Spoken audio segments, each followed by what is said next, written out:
Sometimes it makes sense to work on a lot of different aspects of a project at once, and this has certainly been the case for the engine swap and suspension makeover that this Firebird has received. This next project we're going to undertake is another diversion. We're going to be taking off the steering wheel to try to fix a few things. The first of which is play in a column.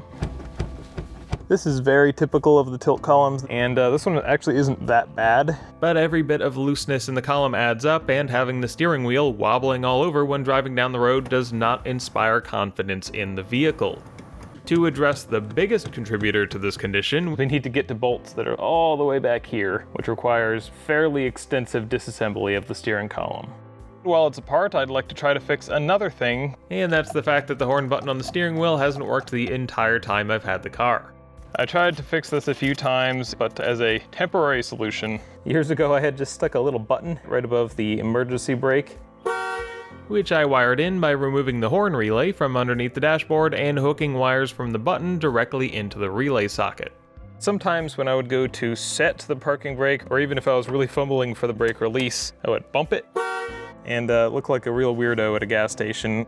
The last time I had the steering column apart, I was able to diagnose the issue with the real horn button, and I am pretty confident that this new turn signal switch assembly is going to be able to make it work. But it won't be particularly fun to get to the old one. We're going to start by removing the aftermarket tack. This is just zip tied on here. Now we can try to pop the horn button out of here. It's just these clips that hold that on. Next, we're going to remove that lock clip. It's a little awkward to get to on this particular steering wheel because it's pretty far down, but at least with this one, if it does go flying, it can't go far. We'll be organizing everything that comes out of here in the order of disassembly, which is going to start with our little clip. Now we can use a 13/16 socket to spin off the steering wheel retaining nut, which will allow us to remove this piece. And now it's time to break out the wheel puller set and thread a pair of 5/16 by 18 bolts into the wheel hub, which will hold the tool to the wheel as the central stud pushes against the steering shaft and pops the splined wheel hub off of it. Now we can disassemble the wheel puller, and this will just lift off. Now we're looking at the lock plate, or rather underneath this plastic piece is the lock plate. To get that out of the way, we've got another special tool, and once we have it threaded onto the steering shaft, the wing nut can be tightened, which will allow this retaining clip to be removed by compressing the lock plate spring. Once the plate is pushed far enough towards the column that the clip is fully exposed, we'll use this flathead screwdriver to get up under the closed end and get another tool under there. Now we can back off on the lock plate tool. It will just spring all the way out, then we can lift off that little clip, and the whole lock plate comes right off. On the back of it, we have the turn signal cam, which I had previously replaced because the part that holds the horn contact was broken off. Currently, the contact is in there backwards from when I was messing around trying to diagnose the non-functional horn. We're now far enough into the column to see the old turn signal switch, so let's get that out of there. The first thing we'll do is just remove the turn signal stalk, which we'll leave hanging out for now since it's a cruise control model with a wire going to it. We'll also remove the hazard switch. This is just a Phillips screw as well. The next thing we want to do is take out these 3 screws that are holding down the turn signal mechanism. The switch will pull forward. There's a little bit of slack in the wires, not a lot. To get to the other end of these wires, we're going to come up underneath the steering column. This cover plate's got 2 bolts that hold it in. Then this brace can be removed. And we can finally see the connector up under here. We can lift up that locking tab. That was really on there. I just pushed and pulled and pried. You can just about see the tab in there. That's holding this connector to a little bracket. So we kind of just need to pop it up. Now we can see it's totally free. But to pull that big connector up through the column, we'll have to unbolt the support bracket so we can get to the wire guide sandwiched in there. That one's finger tight. I didn't loosen any of these yet, so that's good. 2 bolts right up here above it for the bracket. With that bracket totally removed, you can see that plastic channel. I think this has to slide down and out. There it is. And hopefully we can get this through. Aha! The switch came right out, fed right back through the column. And since I did take that support bracket off, there's nothing holding the column up other than that vent, which I don't really want to put pressure on because it's going to explode. Luckily, I had just the right supports on hand. In comparing the old and new, interestingly the wires on the end here, this has a black and then pink. This has a tan with a white stripe and a dark green. The rest of the colors match, and they sure look the same to me. But now that it's finally out, it's pretty obvious what the problem was. That back plate there, it's not connected to anything. You can see the wire it's supposed to be attached to underneath the switch plate here. That would be why the horn doesn't work. We will be installing this new switch, but not just yet. I'm gonna bolt the bracket back on and we'll get back to working on the rest. Found the cruise control connector to the driver's side of the steering column. That one just popped right off. There's that entire assembly. We've got spring here and this guy. The spring sits on top just like that. On top of the lock cylinder, you would normally have another little piece here. That would be the key minder. I took it out of here because it's a really annoying sound. To remove the lock cylinder, we'll get the key in there and turn it to run or start, something like that. There's only this little itty bitty spring-loaded tab in there. Just give that a push, give this a little wiggle. And that's it, that's everything that holds that in. Now we've got these 3 large screws that hold down this cover. Let's go ahead and take those out. We actually have to tilt the cover up. I should have done that before while they're in there because we're going to disengage that mechanism. And we can remove the stalk simply by unscrewing it. Now this cover should come off. There is this pin up here I'm gonna watch out for. We are going to be repainting this before putting it back on because it's just really hideous. I don't actually know what happened to this poor guy, but by the time we're done, it'll all be one color. Here you can see the tilt pin holding this whole mechanism in. Sometimes those will back out, wear out, have issues, but here, not the case. Even before this step, you could see this screw down here. Those are what usually loosen up. There's one there, and if we come around to the side, there's one right there. If we want to get to the other 2 that are pretty much here and here, we do have to go farther though. Which means we have to take out the tilt spring, which we can do with a Phillips screwdriver. Just gonna push in on that, turn it, and unleash the spring in all of its gooey glory. To remove these pins, there's a special puller tool you can get, which I really should have done. I kind of meant to, but we're gonna go with the redneck version of that solution, which is an 832 screw, a washer, and a socket. The trick is not breaking off one of these screws in there. Let's see if we can't pry that. There's a little gap right there I can use. There's our driver's side pin, and lucky us, we get to repeat that process. And there is our passenger side pin. Next up, there's a little bolt here retaining this spring. And now we can turn the actuator to remove the spring. Turn that a bit farther and release the whole pin. There's this little side clip here that retains that guy. We can now remove the inner bearing race. Screw the tilt lever back in.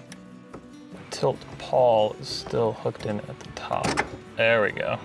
These 2 lugs at the top, and that's what it was still hooked on. This is the link for the ignition. And once that's out of the way, there are our 4 bolts. Hopefully all we need to do is tighten those guys up. We've got an E8 socket here, and oh yeah, that's pretty loose. We're just gonna remove these one at a time. We'll clean that up with a wire brush, douse it in Loctite, get that snug, and then continue removing the others. These are 1/4-inch fine bolts, which typically for a grade 8 would have a torque spec of about 10 foot-pounds. So that's what we're gonna tighten them to and pray they never come loose again. Not gonna go crazy with this, but I'm gonna try to wipe up some of that old grease so we can apply fresh stuff. Which does get a little out of hand, but once we reinstall this ignition link, making sure to attach it to the rod traveling down the column, I'll do my best to repack the steering shaft bearings, make sure this tension clip stays in place, and slide back on the entire tilt head. And we gotta get that top clicked back in. Our pinholes are lined back up, which means we are back in position. And we can see that everything is where it needs to be by watching the ignition link rod move. Now we've got our outer bearing race. I'm gonna go ahead and unscrew tilt lever again. And this clip goes in here. We've got the steering lock pin. And get this guy clipped back onto it. Reinstall the spring hold down screw. Next up, we've got the tilt pins to put back in. And once both are lightly seated, we're gonna use a 1/4-inch extension here and just real lightly tap it till it's seated all the way in there. and then do the same for the other pin. It's time to get this spring back on. This has a guide on the bottom that lines up with a guide down in the column. And we'll use our screwdriver to lock this back in. Next up is the cover, and we'll tighten down those 3 cover screws with a dab of Loctite on each. Next we have this centering ring. This kind of centers up the bearing race with a spring on top of it. Now we're going to go ahead and reinstall the cruise control lever, and I am going to feed that wire back through. It's never going to have cruise control, but maybe I could do something fun with the button later, I don't know. This is just a coat hanger. I bent a little flat hook at the end so I can hook it right around the connector and push that down the column. Time for the biggin, that being the one for our new turn signal switch. It's through the top part of the column and it's through the bracket. Yeah, that's all the way. Next, we're gonna put the key minder back in there. This connects these 2 little guys on the back of the switch. That slots right in there. Now we can install the turn signal switch. We can reinstall our 3 screws. The top 2 are black. The bottom one is silver. We'll get those nice and tight. And I would like to reattach the turn signal stalk here. To left or right, left. Nice. We can also screw back in the tilt lever. And we'll install the hazard switch just to make sure it works, although we will be leaving it off for right now to give the paint on that cover more time to dry. That will go on there. You can see on the steering shaft down there, there's all these little grooves in it, and then there's one flat area. That index is on the lock plate right there, so the lock plate only goes on one way. This particular plate has a slotted opening for the turn signal cam, which allows for some positional adjustment. A lot of these Saginaw columns don't have this feature and only allow the parts to line up in one orientation. In this case, we're putting it back in its previous position. We can reinstall our little clip and thread back on the lock plate tool. Once this end is threaded down, we can compress it until we can see the groove that clip needs to fill. You just push it down until it clicks. Loosen up the lock plate tool and remove it. Now, let's see how she feels. The steering lock works. Ignition to run. The steering column's still not bolted in very well, but I can already tell it feels better. We're gonna go ahead and drop the column support bracket again so that we can reinstall the wire guide. And with that back in place, we'll Loctite and thread back in the 4 column bolts, which we will torque to 15 foot-pounds. We'll get the connector for the new turn signal switch in place on the column, plug in its matching connector, and in order to get the proper horn button to work, we'll unplug the temporary one, which was hooked into the relay socket. And I do still have the original relay, but just for fun bought a replacement, which is what we'll pop in there. Finally, we'll reattach the cruise control switch wire, mostly just so it's not hanging loose. I decided to leave everything else as is because we'll be making some extensive wiring changes to the car, and having the column loose and wheel removed will make getting to everything much easier. But thanks to the power of video editing, we can skip forward until all that other work is done and test out the changes we made. Once the battery is reconnected, the first thing I want to test is the horn. Haha! Hazards. The indicators are working. And now for some scary stuff. Yeah, the key minder works. Everything in the column is working as it should, except I cannot stand that key minder buzzer. This guy right here is the sound criminal. If I could just make it quieter, like I wonder if I could just tape over this. Still pretty dang loud. I don't think this is necessarily how this is intended to be used. It might be worse. Maybe the backside of this needs some too. Stuck more Dynamat on there, taped around the whole thing, but where the connector is. It still sucks to listen to, but that's kind of the point. It's a lot quieter.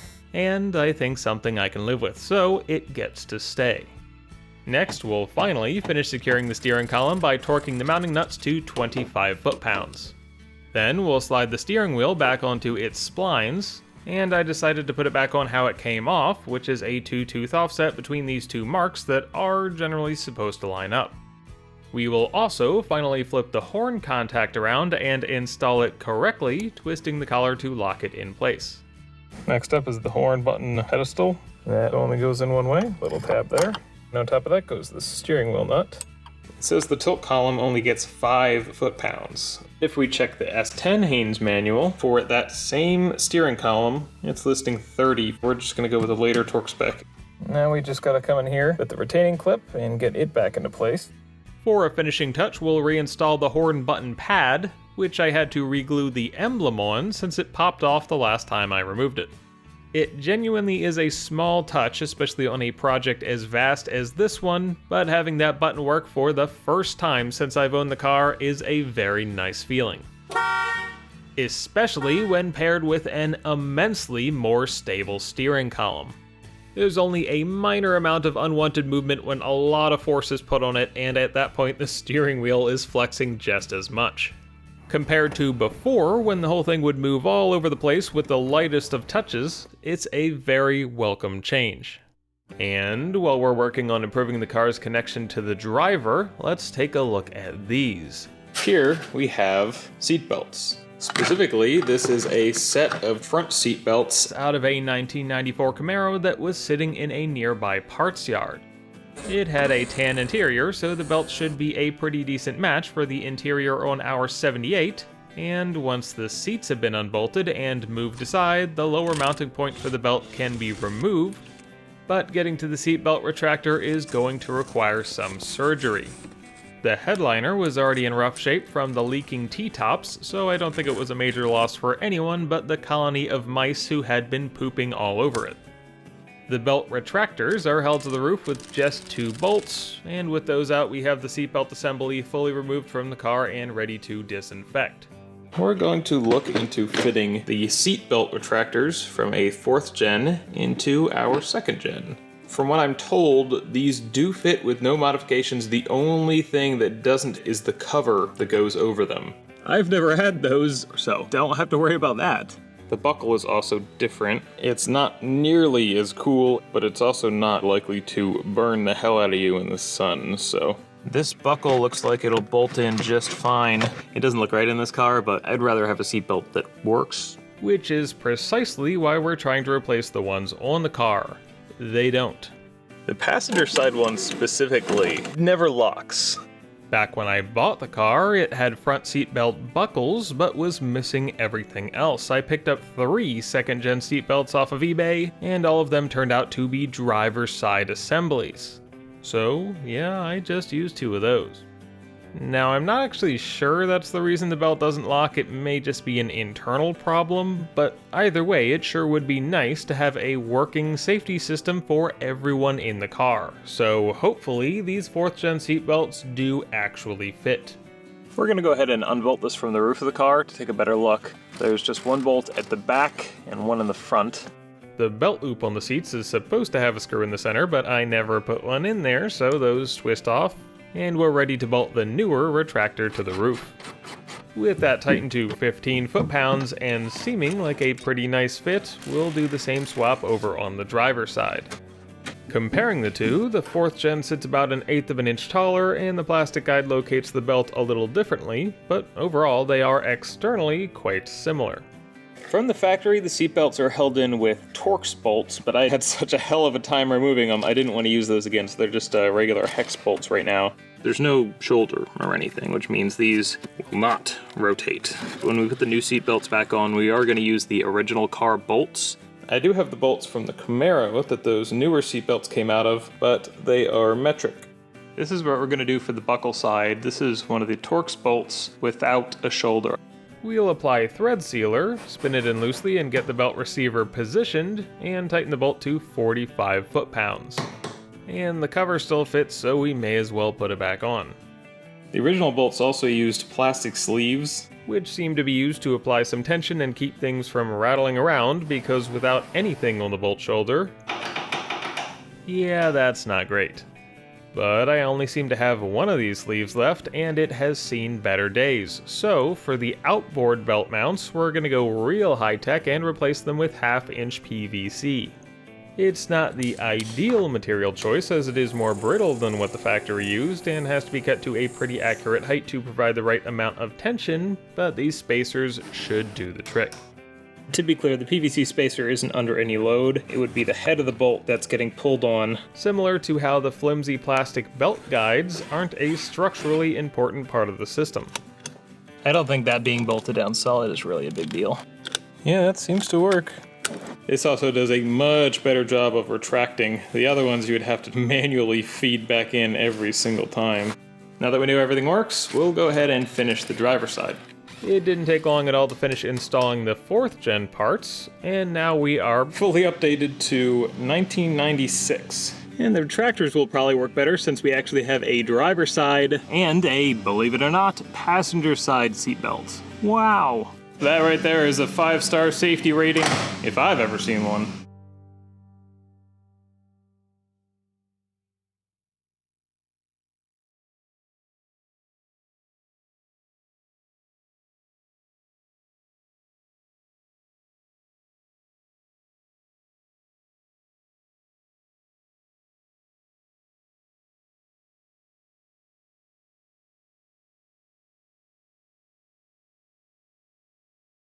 We will assemble our tool.